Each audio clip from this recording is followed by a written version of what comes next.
Kia ora, my name is Brylee Mills and I'm 25 years old, and I'm extremely grateful to be in this room in general, let alone on the stage. So thank you so much for having me. I want to start by talking a little bit about when people first look at me. Because when people first look at me, the first thing they notice isn't usually what shoes I've got on, what my hair looks like, if I have a nice smile. The first thing they notice is my arm, or I should say lack of an arm. They notice that I'm an amputee. And I think when people see that and notice that, they automatically presume that I am different from them. But what I'm beginning to figure out is that actually, in so many ways, we are all the same. Now, the reason I say that is because I think that everybody goes through things in their lives that challenge them. Things that make you think, this isn't fair, or why did this happen to me? Things like, I don't know if I can get through this. But if there's anything that you can take away from what I'm going to talk about today, I hope it is this. The obstacles in your life do not have to define who you are or who you become.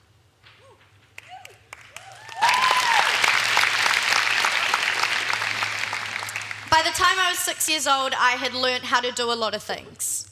I learned how to tie my shoelaces, climb the monkey bars at school, how to eat with a knife and fork, how to annoy my sisters, how to dance. And by the age of 6, I also learned that sometimes life gets a really big mountain, puts it in front of you, and tells you to climb it.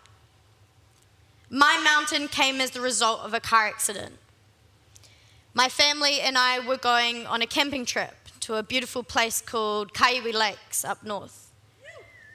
And we were just 5 minutes away from the campsite. I was sitting in the front seat in a blue car seat. My mum was driving and my two big sisters were sitting in the back. We were just 5 minutes away when our van hit a patch of gravel. Now, when we hit that gravel, my mum lost control of the van and we started to swerve all over the road. Eventually, the whole van flipped. And the van flipped onto the side that I was sitting on, so I became trapped underneath the van and dragged along. Both my arms were significantly damaged in the crash. My right arm was able to be fixed, but my left arm was amputated above the elbow. But I'm not here to talk to you about loss or to throw my own pity party. I'm here to talk to you about overcoming obstacles, about climbing mountains. How do we face adversity? How do we get through it? So I'm going to tell you a bit of a story. After the van had crashed, I was trapped underneath. And I don't really remember a lot about what happened next, but I do remember the feeling of the van being lifted up and my seatbelt being taken off and someone pulling me out of the van. And what I later found out was that people who had seen the crash had stopped and had come around the van, had counted down, and had lifted the entire van up in order to get me free. Now, the reason I tell you this story is because van lifting is something that has continued to happen over and over again in my life. Not actually physically lifting up a van, that was just once, but it's friends. It's family, it's strangers, it's people coming together and supporting me when I've needed it the most, lifting me up. And if there's anything that I take from that story, it's that we need people. In order to succeed, we need van lifters in our lives. I went to my first dance class at the age of 4. My mum was a ballerina and both my older sisters danced. And finally, at the age of 4, I was allowed to go along to my own classes. For me, there's something about walking into a dance studio and being able to leave everything that's going on in your world outside the door.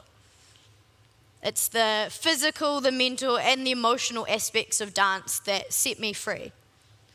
For some people, it's a soccer field or a netball court. For some people, it's a guitar in their hands or a library book.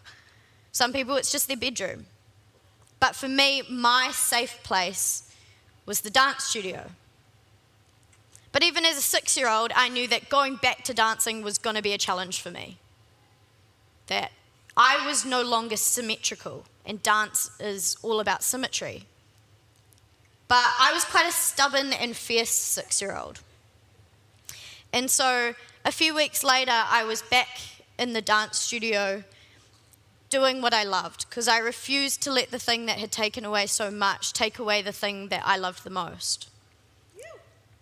And so I continued to dance, and as I got older, I realized that my dream was to be a professional dancer, and I wanted to go overseas and train full-time.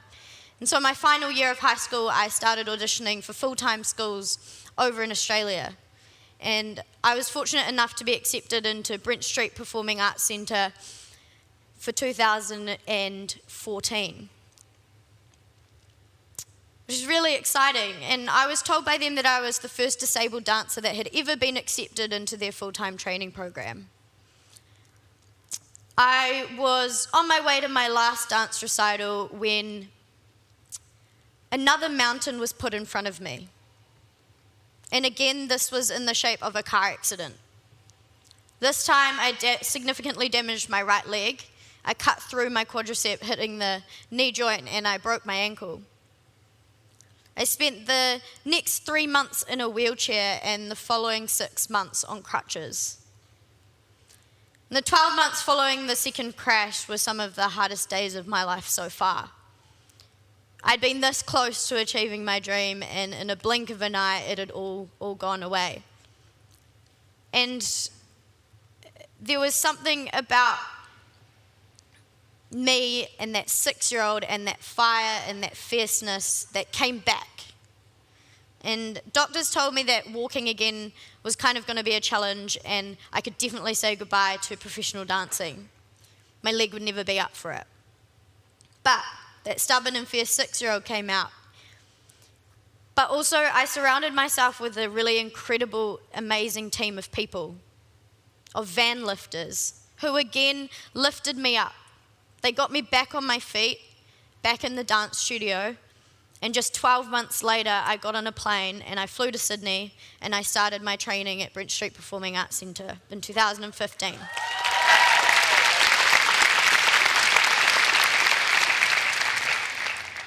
Since then, I have had the opportunity to dance professionally all around New Zealand, and it's really amazing to be able to do it.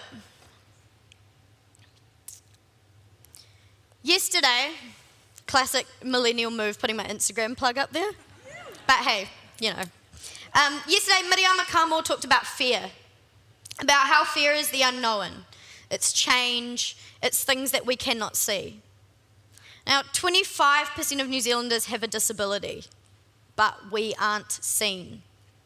I'm passionate about changing that, on challenging people's perception of what disability can look like, and getting disability authentically represented in the big conversations. There's no one with a disability in our government. What is with that? Enabling people with disabilities to be seen and to not be feared, for it not to be scary, and to give us a voice can only strengthen our future by empowering our people in it. I'm proud to be disabled and to be pushing boundaries on what people think that means, but it's not everything about me. I'm a dancer, I'm a speaker, an event manager, an auntie, a business owner, a board member, a sister, a daughter, a mentor, an advocate, a dog mum. I am so much more than what you see when you first look at me. The obstacles in your life do not have to define who you are or who you become. The thing that defines us the most is whether we let those obstacles prevent us from succeeding, if we let them scare us, or whether we move forward and get through those challenges. Thank you.